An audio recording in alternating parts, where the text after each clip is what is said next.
The crew of Artemis II now bound for the moon. Humanity's next great voyage begins.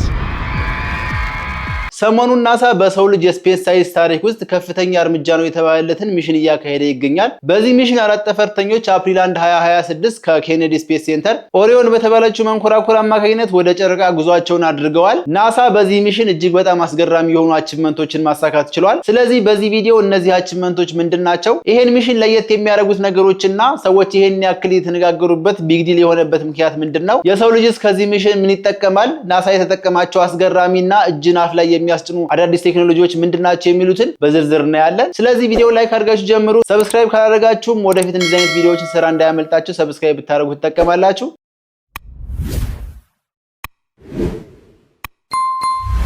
በነገራችን ላይ ይሄን ቪዲዮ የኮንስፓይረሲ ቲዮሪ የምታራምዱና ስፔስ ሪሌትድ የሆኑ ቪዲዮዎች በሙሉ ፌክ ናችሁ ብላችሁ የምታስቡ ወይም ደግሞ ምርጥ ጠፍጣፋናችሁ ብላችሁ የምታስቡ ሰዎች ካላችሁ ሐሳባችሁን በጨዋ ደንብ ኮሜንት ላይ መጻፍ ትችላላችሁ። በነገራችን ላይ እንደዚህ ከሚያምኑ ሰዎች ጋር በተደጋጋሚ የመከራከር እድል ገጥሞኝ ያውቃል። ነገር ግን ለመግባባትና የሆነ ፖይንት ላይ ለመድረስ እጅግ በጣም ከባድ ነው። ምክንያቱም ኮንክሪት የሆነ የሚያቀርቡት ሳይንቲፊክ ሪዝኒንግ የላቸውም። ኮንስፓይረሲ በባህሪው ለክርክር አይመችም። የሆነ ግሩፕ ሴራ እያሴረ ነው ብላችሁ የምታስቡ ከሆነ ተጠራጣሪ እንጂ በሳይንቲፊክ ፋክቶች የምታምኑ ያደርጋችሁም። ለማንኛውም ይሄ ሚሽን አርቴሚስ 2 የሚባል ከሆነ አርቴሚስ 1 የሚባል ሚሽን ነበረ ማለት ነው። ስለዚህ አርቴሚስ 1 ሚሽን ምን ነበረ? እስኪ ስለ አርቴሚስ 1 ሚሽን ልንገራችሁ። Our return to the moon will be different than the last time. And here we go.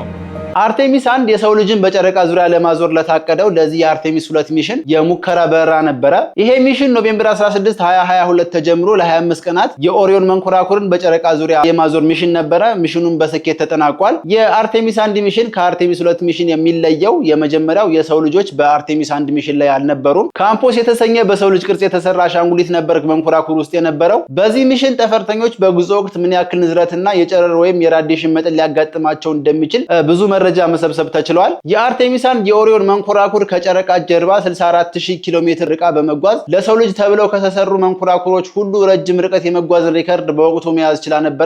ነገር ግን ሰሞኑን በአርቴሚስ 2 አማካኝነት ይሄ ሪከርድ ሊሻሻል ችሏል። ይቺ መንኮራኩር ወደ ምድር ስትመለስ 11 ኪሎ ሜትር በሰከንድ ፍጥነት ነበራት። ይሄ ደግሞ እጅግ ከፍተኛ እሳትን ስለሚፈጥር የሙቀት መከላከያዋ እስከ 2800 ዲግሪ ሴንቲግሬድ የሚሆን ሙቀትን በመቋቋሙ ለጠፈርተኞች ደህንነት አስተማማኝ መሆኑን አስመስክሯል። የአርቴሚስ 1 የኦሪዮን መንኮራኩርም ያላንዳች የቴክኒክ ችግር በፓሲፊክ ውቅያኖስ ላይ በሰላም ማረፍ ችላለች። ናሳም ከዚህ ሚሽን ከፍተኛ የራስ መተማመንና ልምድ በማግኘቱ ዛሬ የምናየውን የአርቴሚስ 2 ሚሽን እውን ማድረግ ችሏል። በአጠቃላይ በአርቴሚስ 1 መኪና ወይም ደግሞ መንኮራኩሩ እንደሚሰራ ካረጋገጠ በኋላ በአርቴሚስ 2 ሚሽን ደግሞ አሽከርካሪዎችን ወይም ደግሞ ጠፈርተኞችን ጭኖ ጉዞ ጀመረ ማለት ይቻላል። ሌላኛው ይሄ ሚሽን ለምን ቢግ ዲል ሆነ የብዙዎቹ ጥያቄ ነው። ናሳ በአፖሎ ሚሽን የሰው ልጅን ጨረቃ ላይ ካሳረፈ አሁን ጨረቃን ዞሮ መመለሱ ምን ይጠቅማል? ይሄን ነገር ልመልስላችሁ። የናሳ ኦፊሻል ዌብሳይት ላይ እንዳነበብኩት የናሳ ዋና ዓላማ የሰው ልጆችን ጨረቃና ማርስ ላይ ማስፈር ነው። ለዚህ ደግሞ ስለ ጨረቃና ማርስ ብዙ ነገሮች መታወቅ አለባቸው። የሆነ መንኮራኩር ላውንች አድርጎ ከማሳረፍም በላይ የሰው ልጅ ጨረቃና ማርስ ላይ ሲሄድ ምን ሊገጥመው ይችላል የሚለው ጥያቄ መመለስ አለበት። ስለዚህ እጅግ በጣም ብዙ መረጃዎች መሰብሰብ አለባቸው። ስለ ጨረሩ ሁኔታ፣ ስለ ከባቢው አየር፣ ስለ ውሃ፣ ስለ አፈሩ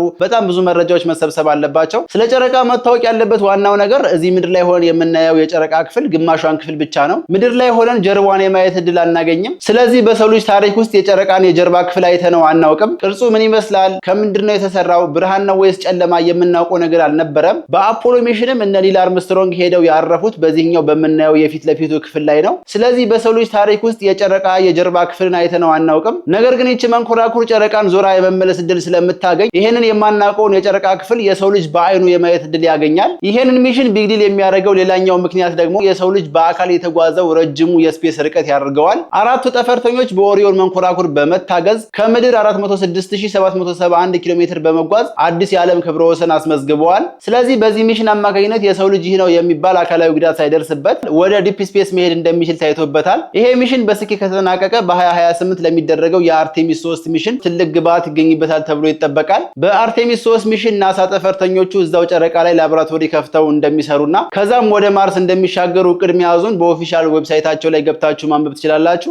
አሁን ደግሞ በአርቴሚስ 2 ሚሽን ላይ ጥቅም ላይ የዋሉ አስገራሚ የሆኑ ቴክኖሎጂዎችን ልንገራችሁ። እንደምታውቁት ስፔስ ሳይንስ አዳዲስ ነገሮች የሚሞከሩበት ሳይንስ ስለሆነ ራሱን የቻለ ትልቅ ቴክኖሎጂ ነው። ስፔሲፊካሊ ይሄ ሚሽን የሰው ልጅ ወደ ጨረቃና ወደ ዲፕ ስፔስ ከመውሰድን በተጨማሪ የወደፊቱን የጠፈር ምርምር የሚቀይሩ የቴክኖሎጂ ውጤቶች መሞከሪያም ጭምር ነው። ስለዚህ እዚህ ሚሽን ላይ ተግባራዊ የተደረጉ አዳዲስ የቴክኖሎጂ ውጤቶች ምንድን ናቸው? የመጀመሪያው ቴክኖሎጂ ስፔስ ላውንች ሲስተም ወይም ኤስኤልኤስ ሮኬት ነው። የአርቴሚስ 2 መንኮራኩር ወደ ጠፈር ያመጠቀው የስፔስ ላውንች ሲስተም ወይም ኤስኤልኤስ ሮኬት በአሁኑ ጊዜ በዓለም ላይ ካሉ ሮኬቶች ሁሉ እጅግ ግዙፍና ኃይለኛው ሮኬት ነው። ይህ ሮኬት 98 ሜትር ከፍታ ሲኖረው በነዳጅ ሲሞላ እስከ 2.6 ሚሊዮን ኪሎግራም ይመዝናል። ይህም በአንጻራዊነት ሲነጻጸር ከ8 ግዙፍ ስቴዲየሞች በላይ ክብደት አለው ማለት ነው። ሮኬቱ ከ3 ዋና ዋና ክፍሎች የተገነባ ነው። የመጀመሪያው ክፍል ኮር ስቴጅ የሚባል ሲሆን በሮኬቱ መሃል የሚገኘው ረጅሙና ብርቱካናማው ቀለም ያለው ክፍል ነው። በውስጡም እጅግ ግዙፍ የሆኑ 4 የአርኤስ 25 ኢንጂኖችን ይዟል።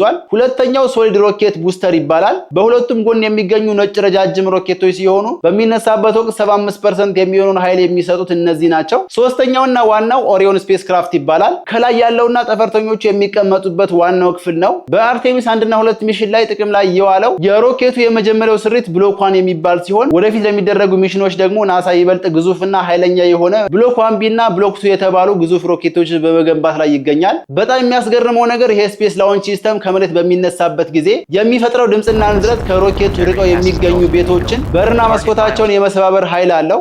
ሌላኛው 1000 የሚሆኑ የቦይንግ 747 አውሮፕላኖችን የመሸከምና የማብረር አቅም አለው። ሌላኛው እጅግ በጣም አስገራሚ ቴክኖሎጂ ደግሞ የኦሪዮን መንኮራኩሩ ነው። ጠፈርተኞችን ጭኖ ወደ ጨረቃ የሄደውና አሁን ወደ ምድር እየተመለሰ ያለው ይህ መንኮራኩር በውስጡ የኦክሲጅን የውሃና የሙቀት መቆጣጠሪያ ሲስተሞችን ይዟል። ይህም ለረጅም ጊዜ በጠፈር ውስጥ ያለምንም ችግር ለመቆየት ያስችላል። ከፀሐይ ከሌሎች ፕላኔቶችና ከከዋክብቶች የሚመጣውን ራዲዬሽን ለመከላከልም የተለየ ቴክኖሎጂ ተገጥሞለታል። ሶስተኛው አስገራሚ ቴክኖሎጂ ደግሞ የሚጠቀመው የኦፕቲካል ኮሚኒኬሽን ሲስተም ነው። በዚህ ሚሽን ላይ ኦሪዮን ኦፕቲካል ኮሚኒኬሽን ሲስተም የተባለ አዲስ ቴክኖሎጂ ጥቅም ላይ ይውሏል። ቴክኖሎጂው ከተለመደው መደበኛ የራዲዮ ሞገድ ይልቅ መረጃን በሌዘር አማካኝነት ያስተላልፋል። በዚህም ምክንያት በሰከንድ እስከ 260 ሜጋቢት መረጃ የመላክ አቅም አለው። ይህም እጅግ ጥራት ያላቸውን የ4K ቪዲዮዎች ከጨረቃ ላይ ሆነው በአጭር ጊዜ ወደ ምድር ለመላክ ያስችላል። አራተኛውና እጅግ በጣም አስገራሚው ቴክኖሎጂ ደግሞ አድቫንስድ ላይፍ ሰፖርት ሲስተም ይባላል። ጠፈርተኞቹ የሚተነፍሱትን አየርና የሚጠጡትን ውሃ መልሶ ጥቅም ላይ ለማዋል የሚያስችል ቴክኖሎጂ ነው።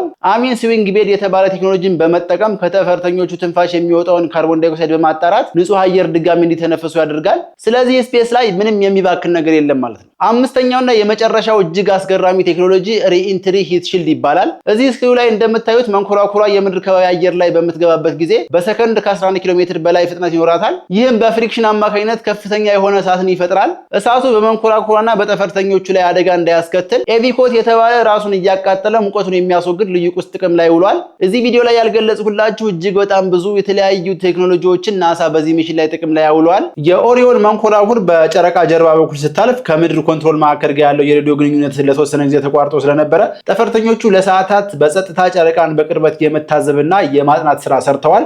ጠፈርተኞቹ እስካሁን የትኛውም የሰው ልጅ ባይኑ ያላያቸውን አስደናቂ የጨረቃ ክፍሎችን ተመልክተዋል። ከጠፈርተኞቹ አንዱ የሆነው ቪክተር ግሎቨር አሁን ላይ እያየ ያለውን ነገር ለመግለጽ እጅግ የሚከብድ መሆኑን በምድር ላይ ለሚገኙ የቡድን አጋሮቹ ተናግሯል። የሚሽኑ ዋና አዛዥ ሪድ ዋይዝማን በበኩሉ ያየውን ነገር እንዲህ ሲል ገልጹታል። የምናየው ነገር በፍጹም ሊገለጽ የማይችል ነው። ለምንም ያህል ጊዜ ብንመለከተው አእምሯችን ከፊታችን ያለውን ምስል ሊቀበለው አልቻለም።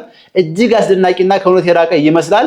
ይህንን የሚገልጹ ቃላት የሉም። አዳዲስ ቃላትን መፍጠር ሳይኖርብኝ አይቀርም።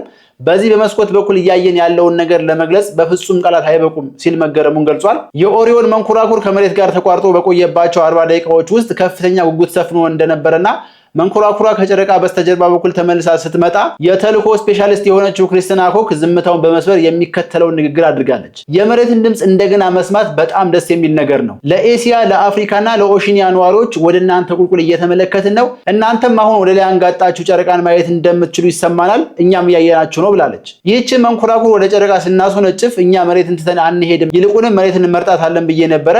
ያ ደግሞ እውነት ነው። እንመረምራለን፣ ገነባለን፣ የጠፈር መንኮራኩሮች እንሰራለን፣ ደግመን እንጎበኛለን፣ የሳይንስ ምርምር ጣቢያዎችን እንገነባለን፣ ጨረቃ ላይ ተሽከርካሪዎችን እናሽከረክራለን፣ የሬዲዮ እና የስነ ፈለክ ምርምር እናደርጋለን፣ ኩባንያዎችን መሰረታለን፣ ኢንዱስትሪዎችን እናጠነክራለን።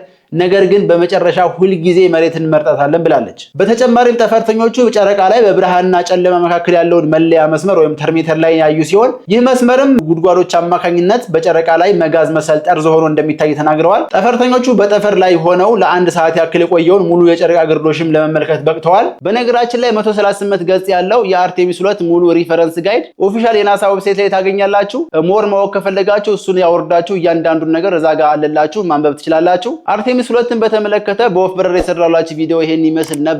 ማንኛውም ጥያቄ አስተያየት ካላችሁ ሐሳባችሁን ኮሜንት ላይ ጻፉልኝ። በተረፈ ይመቻችሁ። ፒስ